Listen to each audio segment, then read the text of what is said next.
Bonjour à tous et bienvenue sur la première chaîne d'actualité quotidienne qui parle de NFT et de jeux blockchain. Vous le savez, c'est tous les jours, ça dure un petit quart d'heure et pour être sûr de ne rien rater, pensez à vous abonner à la chaîne.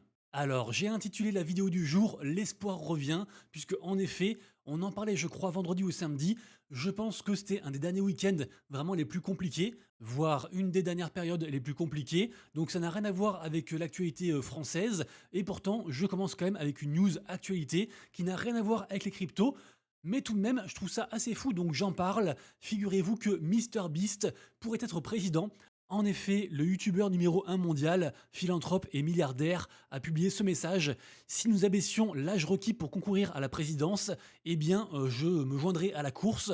Regardez-moi ça, plus de 500 000 likes, et vraiment, je pense que c'est un scénario qui est possible. Alors, peut-être pas pour ces élections-ci, mais peut-être pour les prochaines, on verra ça. En tout cas, on le sait, la politique est très reliée aux crypto-monnaies, et on se rappelle que MrBeast a déjà en fait des partenariats avec des projets crypto, notamment je pense au projet Web3 gamifié Creator League qui avait soulevé un drama monumental et qui d'ailleurs depuis est au point mort. On n'a pas eu de news depuis septembre de l'an dernier. Bref, je voulais commencer par ça. MrBeast, potentiellement un jour président des États-Unis. Qu'est-ce que vous en pensez? Ce serait assez fou. Ensuite, on commence par la petite page publicité, entre guillemets. Le partenaire de la vidéo du jour, aujourd'hui, c'est Crypto News. Vous le savez, c'est un site gratuit et qui est dispo en français. C'est un site d'actu, donc quotidien. Vous retrouverez dessus tous les jours des infos crypto et NFT, des vidéos, des guides, des comparatifs entre les différents exchanges, des outils, des sorties des nouveaux projets, bref, beaucoup de choses. Vous trouverez le lien en description juste en dessous et en commentaire épinglé. Et merci beaucoup à Crypto News pour leur soutien.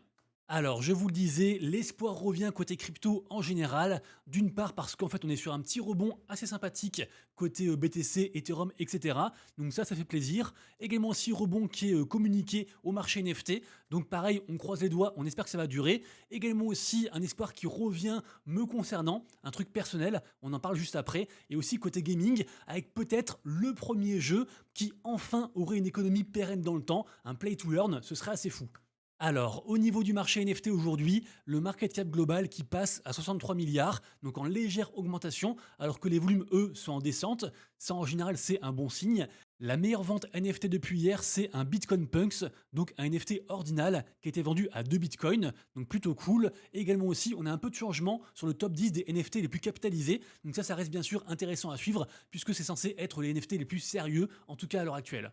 On notera aussi quelques collections NFT emblématiques qui surperforment le marché. Je pense notamment aux Captains qui font leur plus quasiment 5%, également aussi Doodles qui fait son plus 5% également, et aussi Azuki qui fait quand même un 7% sur la semaine alors que le reste est assez dans le rouge, donc c'est assez intéressant.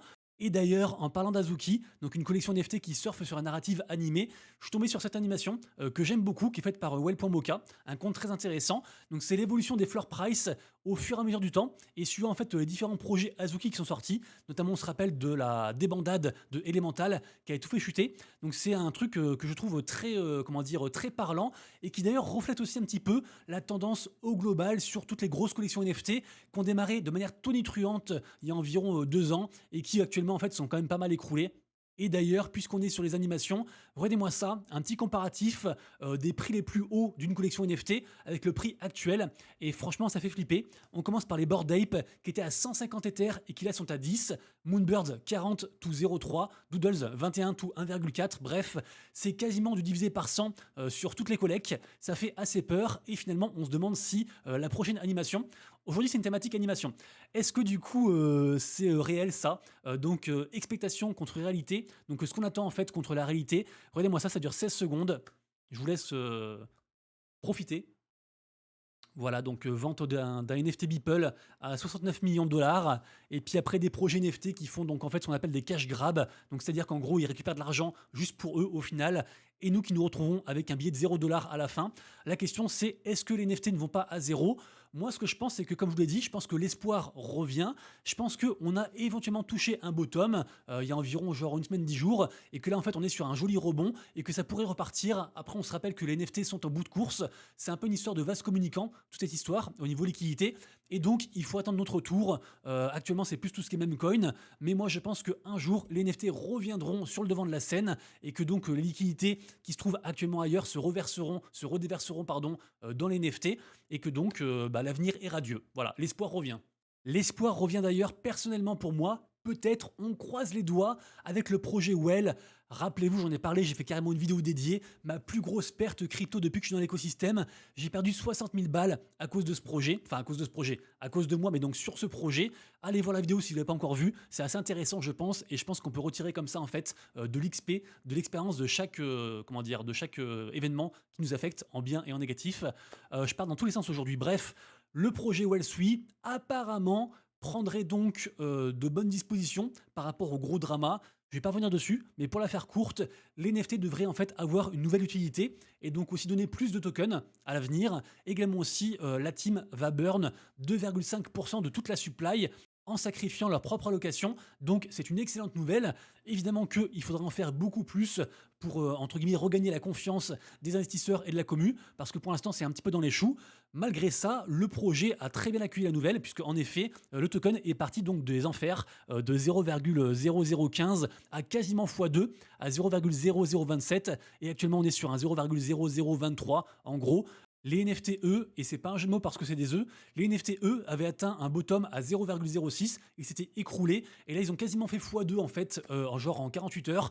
Donc l'espoir revient, on croise les doigts. Pour l'instant, je n'ai strictement rien vendu de tout ce que j'ai, donc allez voir la vidéo pour savoir ce que j'ai. Mais voilà, je suis content, c'est le début, c'est un premier pas vers du mieux, et évidemment, je vous tiendrai au courant de la suite des événements. Ensuite, l'espoir est toujours quotidien, puisque en effet, je le répète, je le redis, tous les jours, il y a des opportunités sur le marché NFT.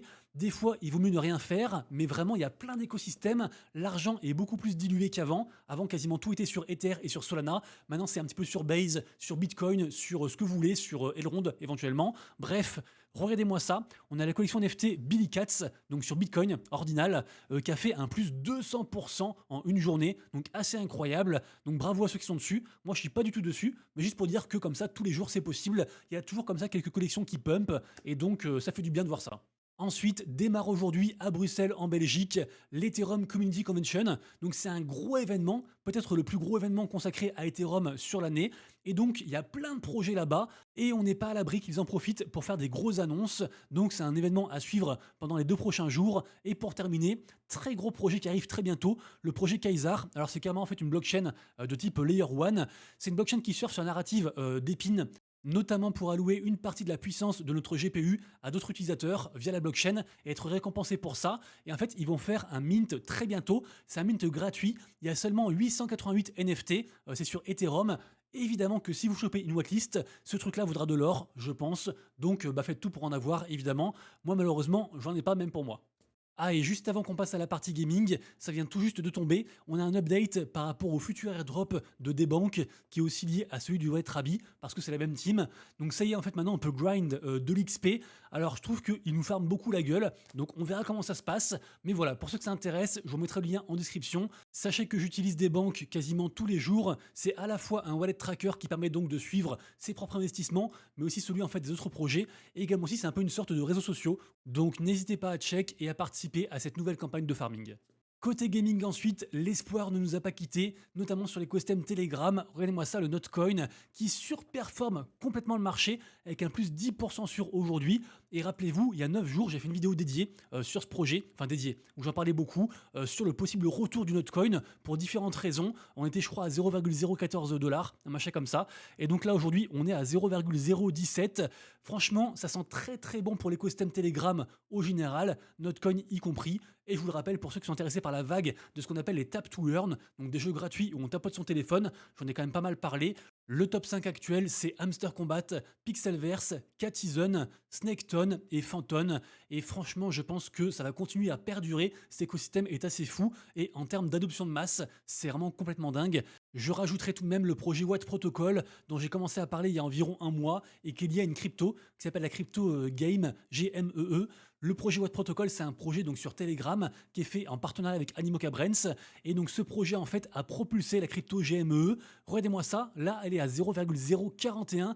Donc on est sur quasiment un plus 100% depuis le plus bas à 0,022. Il n'y a pas si longtemps que ça, il y a environ 3 jours. C'est une grosse dinguerie. Je suis très content. Rappelez-vous, j'en ai acheté, je vous l'avais dit, à 0,025 $. J'avais acheté et fait la vidéo juste après. Et donc on est content. Par contre, malheureusement, mes tokens sont bloqués pendant 2 mois. Mais juste voilà, c'est une très grosse perf. Donc j'étais obligé d'en parler. Ensuite, deux très bonnes news sur deux écosystèmes que j'aime beaucoup. Le premier, c'est la blockchain Ronin, donc qui est à la base la sidechain du jeu Axie Infinity, le précurseur des Play to Earn, qui a changé beaucoup de vies, y compris la mienne. Je vous le rappelle, il y a 3 ans, j'ai quitté la police nationale pour du coup me lancer en tant que créateur de contenu grâce à Axie. Et également aussi, Axie a changé beaucoup de vies aux Philippines parce qu'il y a plein de gens en fait qui ont abandonné leur métier en fait dans certains villages pour se consacrer à Axie et ça a changé leur vie. Et là, qu'est-ce qui se passe? On a en fait un exchange philippin qui lance un stablecoin, le tout premier sur la blockchain Ronin. Donc vraiment, c'est une super nouvelle.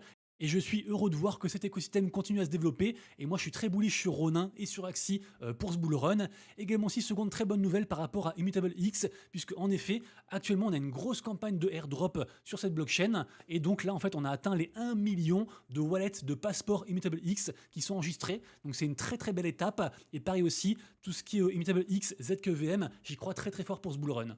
Ensuite, là où beaucoup de projets Play to Earn ont du mal, c'est sur ce qu'on appelle la token economy, un petit peu entre guillemets la gestion du token au sein de l'écosystème, comment on en gagne, comment on en dépense, et souvent en fait ça va droit dans le mur, il y a une grosse explosion et après ça diminue, un peu comme sur Axie à l'époque, là ils ont beaucoup changé.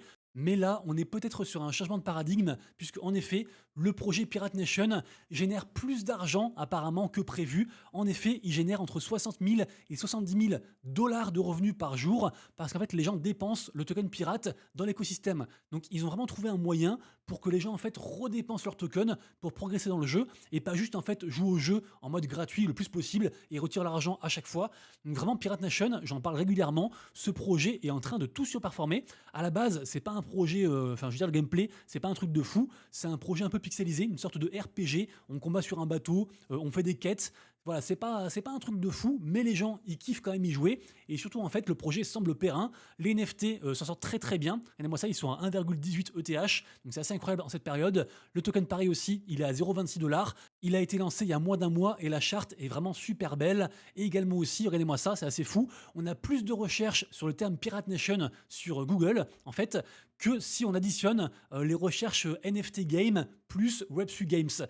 Donc vraiment, ça veut dire qu'en fait, les gens recherchent majoritairement ce projet et donc ça sent bon pour l'avenir. Par contre, un projet qui sent pas très bon à l'heure actuelle, et on finira là-dessus, c'est le jeu, le shooter Dead Drop des studios Midnight Society, qui était à la base en fait la boîte du Dr Disrespect. J'en ai pas mal parlé il y a environ 12 jours, parce que vraiment il y a un gros drama, et en fait le youtubeur est en train, enfin ce streamer est en train vraiment de descendre aux enfers, emportant avec lui donc différents projets, notamment ce projet-ci Midnight.